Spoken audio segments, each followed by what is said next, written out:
প্রিয় দর্শক, সাজ্জাদ কাদিরের সালাম নিন। আসসালামু আলাইকুম, আদাব, প্রীতি এবং শুভেচ্ছা। আমি এই মুহূর্তে আপনাদের সামনে কথা বলতে এসেছি কার লাভ কার ক্ষতি। এই প্রসঙ্গটি কি প্রসঙ্গটি হচ্ছে প্রধানমন্ত্রী নরেন্দ্র মোদী এবং বাংলাদেশের প্রধান উপদেষ্টা মোহাম্মদ ইউনূসের বৈঠক প্রসঙ্গে। এই যে বৈঠকটি যে হলো, এই বৈঠকটিতে বাংলাদেশ কি পেল কিংবা ভারত কি পেল? বৈঠকটি একটি কাঙ্ক্ষিত বৈঠক ছিল, একটি প্রত্যাশিত বৈঠক ছিল, কারণ এটি একটি ছোট্ট সম্মেলন। আমি আগের একাধিক ভিডিওতে বলেছি যে মাত্র 7 জাতির 7টা দেশের সরকার প্রধান, এই যে 2 দিন ব্যাপী যে সম্মেলন, এই সম্মেলনের বিভিন্ন সেশনে প্রত্যেকে কাছাকাছি, পাশাপাশি, এমনকি পাশাপাশি বসেছে। এই যে বৃহস্পতিবার রাতে যে ডিনার হলো, সেই ডিনারে প্রধানমন্ত্রী নরেন্দ্র মোদী এবং প্রধান উপদেষ্টা মোহাম্মদ ইউনূস একদম পাশাপাশি বসেছেন।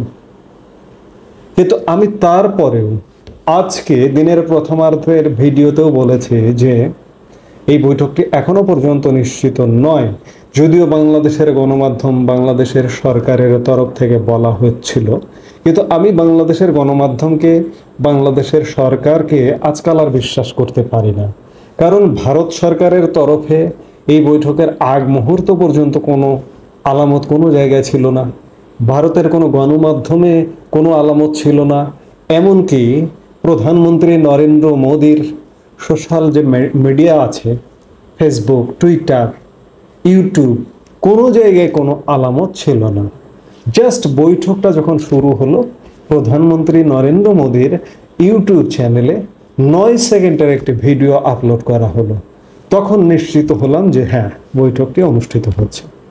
কিন্তু এই বৈঠকটি তো প্রত্যাশিত, এই বৈঠকটি এমনিতেও হতো, কেউ যদি চাইতো না চাইতো তাও হইতো। কারণ হচ্ছে ভারতের প্রধানমন্ত্রী নরেন্দ্র মোদীর সাথে বাকি যে 7টি দেশ, স্বাগতিক দেশ থাইল্যান্ড সহ সবার সাথে বৈঠক হয়েছে, কেন বাংলাদেশের সাথে হবে না? এটি তো যৌক্তিক ব্যাপার। আমি যদি বাংলাদেশের সাথে না বৈঠক করি তাহলে এই সম্মেলনেই আমি যাব না। কিন্তু বাংলাদেশ কি করেছে, বেশ কিছুদিন আগে থেকে এই বিমস্টেক সম্মেলনকে কেন্দ্র করে প্রধানমন্ত্রী নরেন্দ্র মোদীর বৈঠক চেয়ে রীতিমতো চিঠি দিয়েছে। চিঠি দেওয়ার পরেও চিঠির কোনো জবাব দেয়নি ভারত, কোনো আলামত দেয়নি বৈঠকের কয়েক মুহূর্ত আগ পর্যন্ত।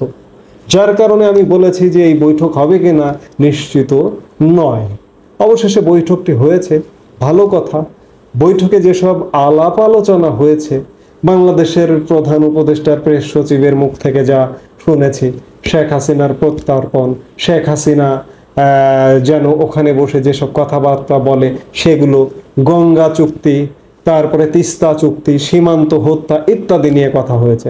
আবার ভারতের তরফ থেকেও বিভিন্ন বিষয়ে কথা বলা হয়েছে। যেমন ভারতের পররাষ্ট্র সচিব বিক্রম মিশ্রি বৈঠক পরবর্তী সংবাদ সম্মেলনে বলেছেন, বৈঠকে প্রধানত 2 দেশের মধ্যে বিভিন্ন বিষয়ে আলোচনা করা হয়েছে। বিশেষ করে তিনি বাংলাদেশের সংখ্যালঘু সম্প্রদায়ের অবস্থান তুলে ধরেন। বিক্রম মিশ্রি আরও জানান, প্রধানমন্ত্রী মোদী তার অন্তর্ভুক্তিমূলক এবং গণতান্ত্রিক বাংলাদেশের প্রতি সমর্থন পুনর্ব্যক্ত করেছেন। তিনি ডক্টর ইউনূসকে জানান, ভারতের উদ্দেশ্য হলো বাংলাদেশের সঙ্গে একটি ইতিবাচক ও গঠনমূলক সম্পর্ক গড়ে তোলা। প্রধানমন্ত্রীর মতে 2 দেশের সম্পর্কের ক্ষতি করতে পারে এমন কথাবার্তা উভয় দেশের এড়িয়ে চলা উচিত।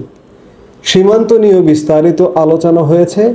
মোদী সীমান্ত নিরাপত্তা এবং অবৈধ অনুপ্রবেশ ঠেকাতে আইনের কঠোর প্রয়োগের গুরুত্বের কথা উল্লেখ করেন। তিনি বাংলাদেশের হিন্দু ধর্মাবলম্বী সহ অন্যান্য সংখ্যালঘুদের নিয়ে ভারতের চিন্তা ভাবনা প্রকাশ করেন। অর্থাৎ 2 দেশই তার দেশের পক্ষে যা যা স্বার্থ সংশ্লিষ্ট বিষয় আছে সেগুলো নিয়ে আলাপ করেছে। আলাপটা খুব স্বাভাবিক, হওয়াই উচিত ছিল, হওয়ারই কথা। এটি আরও আগে হওয়া উচিত ছিল, এমনকি জাতিসংঘে সাধারণ পরিষদেই হওয়া উচিত ছিল, কিন্তু হয়নি কেন?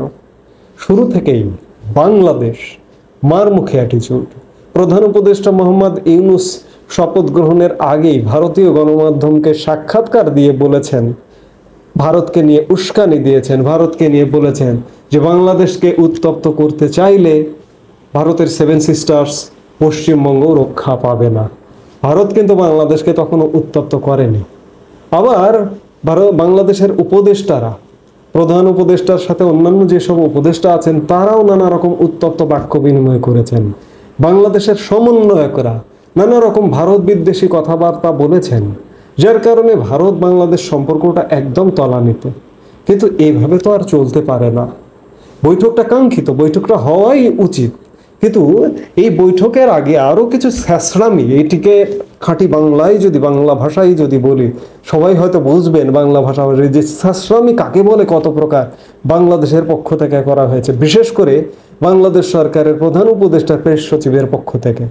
এই যে দেখুন, গতকাল থেকে একটু যদি কোনো ছবি পাওয়া যায় প্রধানমন্ত্রীর সাথে প্রধান উপদেষ্টার, কিংবা ভারতের কারো সঙ্গে, যেমন অজিত দোভালের সঙ্গে ছবি, আমি আজ সকালের ভিডিওতে, দিনের প্রথমার্ধের ভিডিওতেও বলেছি যে কিভাবে ছবিগুলো প্রকাশ করা হচ্ছে, এবং এই বৈঠক নিয়ে যেভাবে ঢাকঢোল পেটানো হয়েছে বাংলাদেশের সোশ্যাল মিডিয়া, গণমাধ্যমে, এবং বৈঠক পরবর্তী সময়ে আপনি খেয়াল করে দেখেন, আমি যে মুহূর্তে এই বক্তব্যটা, এই কথাগুলো আমি রেকর্ড করছি, সেই মুহূর্তেও দেখুন যে বাংলাদেশের প্রধান উপদেষ্টার ফেসবুক পেজ, টুইটার ফাটিয়ে ফেলানো হয়েছে ছবি দিয়ে। আমি বাংলাদেশ মনে করি, আমি বাংলাদেশের নাগরিক।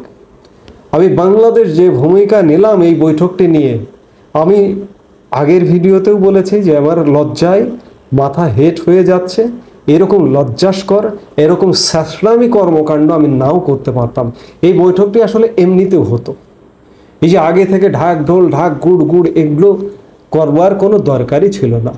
আমার সম্মান, আমি বলছি, একদিকে মুখে বলছি যে আমি চোখে চোখ রেখে কথা বলবো, আমি মেরুদণ্ড সোজা করে কথা বলবো, আমি নতজানু হব না, কিন্তু আমি তো নতজানু হয়ে গেলাম। আমি একটি বৈঠক প্রার্থনা করে, বৈঠককে কেন্দ্র করে যেভাবে নতজানু চেহারা প্রদর্শন করলাম, তাতে আমি আসলে পরাজিত হলাম, ভারতই জিতে গেল। ভারতের ঠান্ডা মাথার পররাষ্ট্র নীতির কাছে বাংলাদেশ আসলে হেরেই গেল। যদিও বাংলাদেশ সরকারপন্থীরা, মোহাম্মদ ইউনুস পন্থীরা উল্লসিত, আবার ইউনুস বিরোধী শিবিরে দুঃখের একটা বন্যা বয়ে যাচ্ছে, বা দুঃখের বন্যা বয়ে যেতে পারে, দুঃখ পাবার কোনো কারণ নেই। এটি ভারতেরই জয়, ভারতেরই বিজয়, ভারতই জয়ী হয়েছে, বাংলাদেশ কিন্তু বিজয়ী হয়নি, শুধুমাত্র ছ্যাঁচড়ামির কারণে। এই ছ্যাঁচড়ামিটা যদি না করতো তাহলে কিন্তু এখানে জয় পরাজয় কারো থাকতো না। এখানে দুদেশ একটা সমান, দুদেশ দুটো স্বাধীন সার্বভৌম রাষ্ট্র যেভাবে মাথা উঁচু করে থাকে, সেভাবেই মাথা উঁচু করেই থাকতো। কিন্তু অত্যন্ত দুঃখের বিষয় যে আমার বাংলাদেশ আজকে মাথা নিচু করলো, নতজানু হলো। মুখে বলে নতজানু হব না, কিন্তু কর্মে দেখালো আমি নতজানু হলাম। এই মুহূর্তে এ পর্যন্তই। সবাই ভালো থাকুন, সুস্থ থাকুন। আমাদের ভিডিওগুলো নিয়মিত পেতে সাবস্ক্রাইব করুন Sajjad Kadir and the legends YouTube channel, এবং লাইক, কমেন্ট, শেয়ার করে সাথে থাকুন।